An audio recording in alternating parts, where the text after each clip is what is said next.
Greg, as you were saying, like, I think this Milwaukee game this week, this is the biggest game left on the Celtics schedule, in my opinion. I think there's a Thunder game mixed in here that I think is going to be a lot of fun. And then I think, if you're really thinking about head to the finals, like you got to give that some serious consideration as to what that potentially could look Pelicans like. game too. They can make a run. Yeah, I don't think the Pelicans can make a run to I'm just thinking about from like a potential finals. I personally don't put a lot of stock into the Pelicans as a finals run team. It's definitely a good matchup as far as, what that would look like. But with Milwaukee, this is the one for me that I think is, like I said, I think it's the biggest game remaining down the stretch to see if everybody's healthy, what this really looks like, because now teams are both fully formed. This is about as close as you're going to get to without it being the actual playoffs of what these teams are going to look like. Middleton's back. Exactly. Middleton's back. As long as Giannis plays, I know he was a late scratch for the game on Sunday against the Suns. This is going to be a fascinating matchup for me to see how Mazzulla handles it, to see, what the Bucks with Doc Rivers look like. Adam, when we just look at this game, we can start to talk about the stretch run as a whole, but let's just start here. What is it that you're looking for most in this Bucks Celtics potential Eastern Conference Finals preview? You're on mute, my guy. That's a mistake I don't make very often. I think matchups and combinations are going to be the two biggest points of emphasis for me. Just in terms of, we know the Celtics are going to cross match. We know that they like to mix and match their bench in terms of sometimes if you need energy or you feel like O'Shea Brissett's going to give you a boost in a certain area, you're going to go for him and maybe reduce House's minutes for certain games. So that's going to be interesting for me. I don't expect to see like a straight up man for man kind of defense in terms of matchups. I'd expect to see like maybe you put Drew on Giannis. Maybe you decide that Tillman gets all the minutes that Luke Cornett would get because he's going to be more physical and be able to play up on the perimeter and kind of just stay in front of Giannis a bit more on them drives than what Cornett could. Or maybe Cornett's size gives you more around the rim. For me, it's just going to be matchup based. I don't think we're going to learn much in terms of like offensive system, defensive system. I think all that's already set. It's just going to be ways that Mazzulla looks to limit that Giannis drive and that Dame Giannis kind of pick and roll.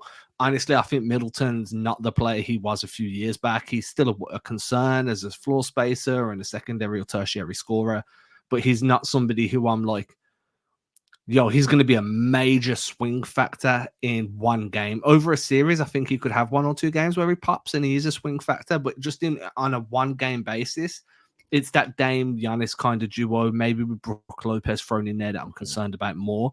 And that's why I think these matchups are going to be so important, and who you put on who and how you look to peel off those, or how you have your switching systems executed.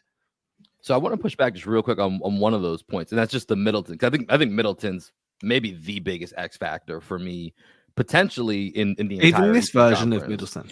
Well, that's the whole point, is if he has a Caleb Martin moment where all of a sudden we get Khris Middleton as being the Khris Middleton that it was envisioned was going to be around Dame and Giannis, like that's a game changer. Like that's what leaves me not scared about the Bucks. I'm with you. I don't think that version still exists, but if it's, man, what if that version exists for 2 weeks? It's not exactly like Khris Middleton has, he's not, I'm trying to think. He's kind of in a Klay Thompson space a little bit. You know what I mean? Where like you just don't know, but you might still get every once in a while a Klay Thompson throwback game. And if Khris Middleton can find a way to capture that, and we've seen him be a Celtic killer in the past, we've talked about that, ad nauseum before he got injured. Was it 2 years ago and didn't play in that series? We've always talked about Khris Middleton turns into Michael Jordan when he plays the Boston Celtics. Now, does he have that in him? I don't think so. But to me, that actually is, I think, the biggest X factor, because, you look at the top end talent that this team has.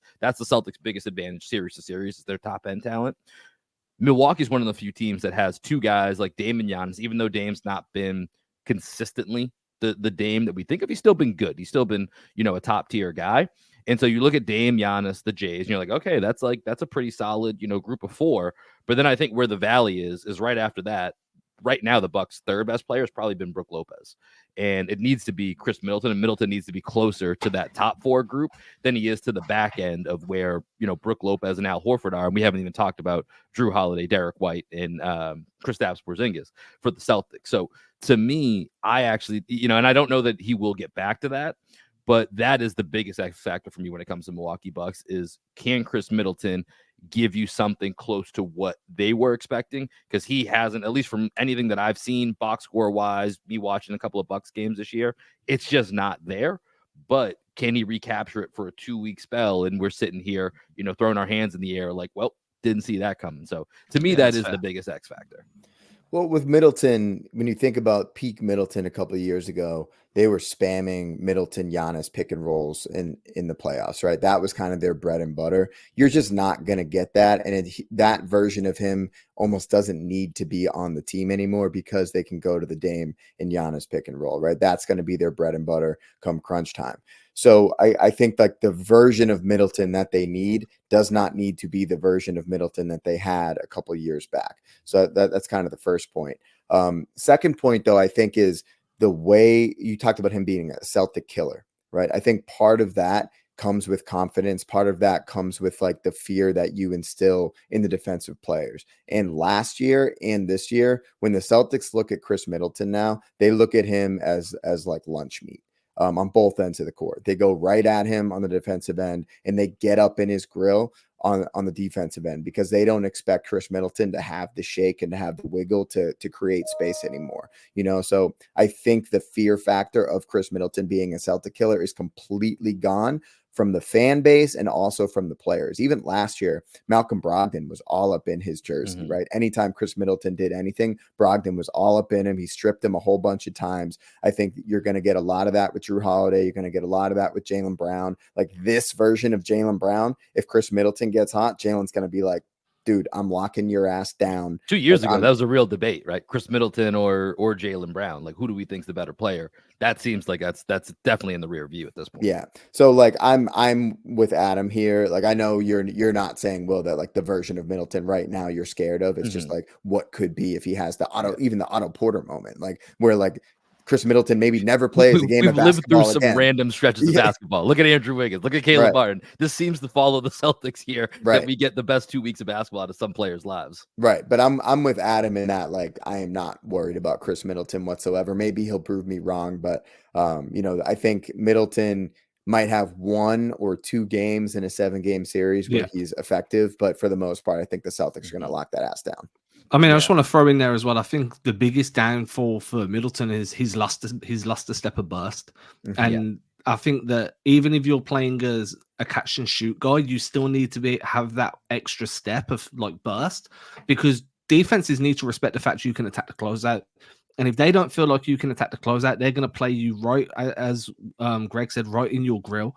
And when you don't have burst, you usually tend to lose a little bit of like verticality as well on that jump shot. So you're not reaching, you're not getting as high up on your jumper to release the ball at a high enough apex or see over the defense. And he already took a lot of contested shots. Well, right? he had a good vert, right? So he got high up enough that even when the shot was being contested, he could still get that line of sight to the rim. Exactly. And people don't realize, like, if you go back to the bubble, one of the biggest things that a lot of shooters were saying was that line of sight is off. Your reference points to the rim is off because there was no backdrop at the back of the rim. If you remember, a lot of players were complaining about this. It led to a lot of air balls to start the bubble. That line of sight matters. That's why the cornet contest is one of those weird things that works, because now you're kind of shooting blind because you've just got this massive body in front of the rim. But it removes your reference point, right? It removes where you're aiming. So I think that lack of burst and lack of verticality that's come through injuries and through the aging process has really limited my fear of Middleton and limited his ability to be a swing factor, and like just in general. And especially the way that Middleton likes to operate. He's a triple threat player. He'll play off the shot fake and off the jab step. And if the thing with the jab step, right, if your jab step doesn't threaten a blow by, I'm not going to react to the jab step, right? And that was so important for Khris Middleton, is he wasn't the fastest guy, but he had a nice quick first step. And that first step it seems to be gone. So if he hits you with a shot fake, jab step, one dribble pull up, like that was his bread and butter a couple of years ago. Very Paul Piercean in the way that he would operate in that mid post area. He doesn't have that anymore. So that, like, when you take away a guy's fastball and now he's a junk ball pitcher, I don't know that Khris Middleton's going to be able to to really make a difference against this Celtics team with this many great individual defenders. Are you saying Khris Middleton's in his Jamie Moyer era? Is that what you're trying to say right now? Yeah, he could be in his Jamie Moyer era. Adam has no idea what we're talking about. No, okay. Yeah, but Jamie Moyer was a left-handed pitcher back in the day, Adam, who ended up being a junk ball guy by the end of his career. Threw like 70 miles an hour until he was like 45 years old. Pretty crazy stuff. But yeah, I mean, we'll see. I mean, I like I said, I think I'm more in line with you guys. I just think that if he somehow and it doesn't even have to be the same version of what he was, but whatever the new version is that puts him in an all-star level category, playing this new role, that for me is like the X factor of what Khris Middleton can be or what he could do.